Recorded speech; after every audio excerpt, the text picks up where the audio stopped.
ટ્રેક્ટરનું કોઈ પણ નવું ટેપ લેવું હોય ત્યારે આપણે શું વસ્તુની જરૂર પડે કે શું માહિતી હોવી જોઈએ. હવે ટ્રેક્ટરના ટેપની અંદર મેઇન તો 3 વસ્તુ આવે.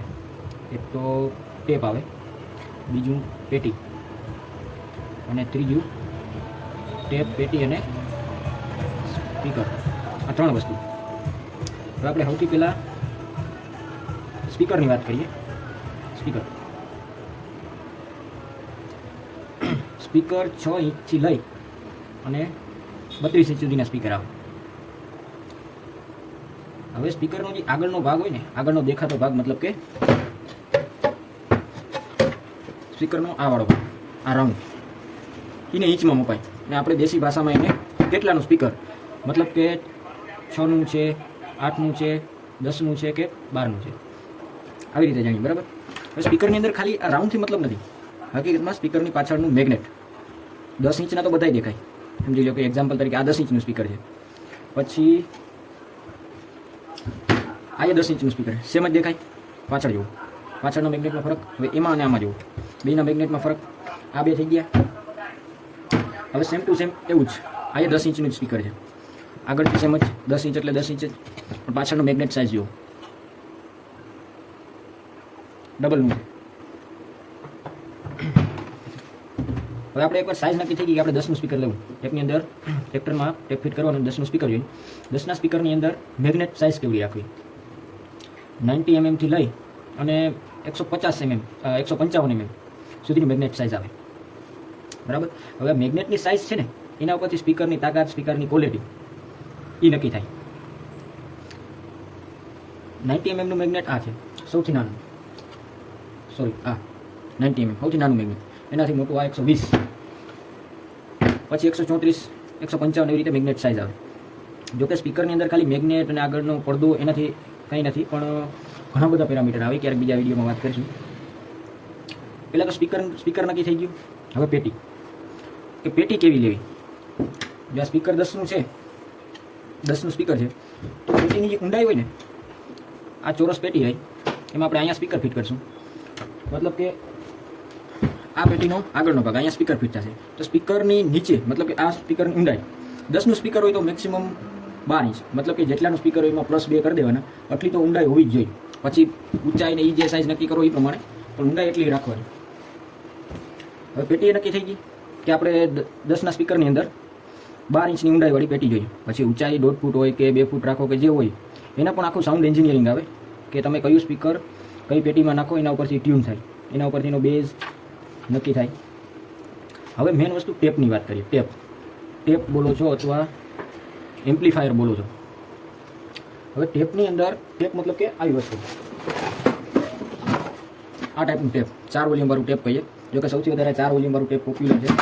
હકીકતમાં એ 4440 અથવા ડબલ આઈસી વાળું ટેપ કહેવાય. બરાબર. આમાં કહીએ તો ટેપ અને એમ્પ્લીફાયરમાં બીજો કંઈ લાંબો ફરક નથી. ટેપ એટલે આમાં આગળ ડિસ્પ્લે આવે, વોલ્યુમ કંટ્રોલ આવે, અને આની સાથે અહીંયા સ્પીકર જોડો એટલે આ વાગે. અને એમ્પ્લીફાયર એટલે બીજી કોઈ વસ્તુ નથી, એક સ્લિમ આ ટાઈપનું એક બોક્સ જ હોય, પણ એની અંદર આ ડિસ્પ્લેવાળો કોઈ જાતનો ભાગ હોતો નથી. ખાલી અહીંથી ઇનપુટ ઓડિયો ઇન કરવાનો અને આઉટપુટમાં સ્પીકર તમે લગાવી શકો. એને તમે એમ્પ્લીફાયર બોલો. હકીકતમાં આની અંદર એક અહીંયા સર્કિટ બેસાડેલી હોય જે એમ્પ્લીફાયરનું કામ કરે. હકીકતમાં એમ્પ્લીફાયર એટલે શું થાય કે કોઈ પણ એસી સિગ્નલ, મતલબ કે સાઉન્ડનું કોઈ આવું સિગ્નલ આવ્યું, સાઉન્ડ સિગ્નલ આવ્યું, હવે એને એમ્પ્લીફાયર કરવું એટલે જે સિગ્નલ છે સિગ્નલમાં ફેરફાર કર્યા વગર આને મોટું કરવું. એટલે જ્યારે તમે ઓડિયો ઇનપુટ આપો એટલે આઉટપુટમાં તમને એનાથી મોટું સિગ્નલ, આ ટાઈપનું સિગ્નલ મળે. અને આને કહેવાય એમ્પ્લીફિકેશન. હવે એમ્પ્લીફિકેશન કરવા માટે સૌથી મેઇન જે પોપ્યુલર આઈસી હતી, કે ઘણો ટાઈમથી ચાલે છે, એ 4440 આઈસી. બરાબર. એ સસ્તી અને સારી હતી, રિપ્લેસ કરવી સહેલી પડતી, એટલે 4440 વાળું ટેપ વધારે પોપ્યુલર છે. અત્યારે જેમ જમાનો ચેન્જ થતો જાય એ પ્રમાણે હવે મોસ્ફેટ વાળું ટેપ આવવા માંડ્યું. મોસ્ફેટ વાળું ટેપ એટલે આ મોસ્ફેટ છે, આ મોસ્ફેટ છે, આખું મોસ્ફેટ વાળું ટેપ છે. મોસ્ફેટ એટલે આ જે વસ્તુ લાગેલી રહી ને, આ ટાઈપની, આ બ્લેક કલરની, આને મોસ્ફેટ કહેવાય. બરાબર. આ મોસ્ફેટ વાળા ટેપની વાત થઈ ગઈ. હવે 4440 વાળું ટેપ હતું ને, એનું આઉટપુટ, મતલબ કે એની તાકાત ઓછી હતી. હવે જે મોસ્ફેટ વાળા ટેપ છે ને, મોસ્ફેટ ઘણી જાતના આવે, અલગ અલગ જાતના મોસ્ફેટ આવે છે. આ બધા મોસ્ફેટ કહેવાય. હકીકતમાં કોઈ મોસ્ફેટ આને બોલે, મોસ્ફેટના નામથી વેચાય, બાકી છે આ ટ્રાન્ઝિસ્ટર જ છે. આ બધા ટ્રાન્ઝિસ્ટર છે. મોસ્ફેટ આવે છે, પણ મોસ્ફેટ વધારે પડતો ક્લાસ ડીમાં વપરાય છે. આ એક ક્લાસ ડીનું ટેપ છે, પણ આ મોટું ટેપ છે. આ ટાઈપનું ક્લાસ ડીનું ટેપ આવે. તો ટેપમાં સૌથી સસ્તું પડે ને તો 4440. એનાથી મોંઘું કરવું હોય તો મોસ્ફેટ. મોસ્ફેટની અંદર કેટલા મોસ્ફેટ છે એના ઉપર ડિપેન્ડ છે. મોસ્ફેટના ટેપનો ભાવ અને એની તાકાત, આ બે સર્કિટ સેમ છે. આ 1943 અને 5200. સૌથી વધારે પોપ્યુલર મોસ્ફેટ કોઈ હોય, મતલબ કે ટ્રાન્ઝિસ્ટર કોઈ હોય તો એ 2SC 5200 અને 2SC 1943. આ એક પેર, મતલબ કે એક જોડી, એક 5200 છે અને એક 1943 છે. આ એક પેરનું મેક્સિમમ આઉટપુટ 150 વોટ છે. એવી રીતના જેટલા ટ્રાન્ઝિસ્ટર લાઇનમાં લાગેલા હશે, જેટલાની પેર હંમેશા બે જોડીમાં જ લાગેલી. 4 આ બાજુ 2SC 5200 છે, તો આ બાજુ 2SA 1943 છે. 2SA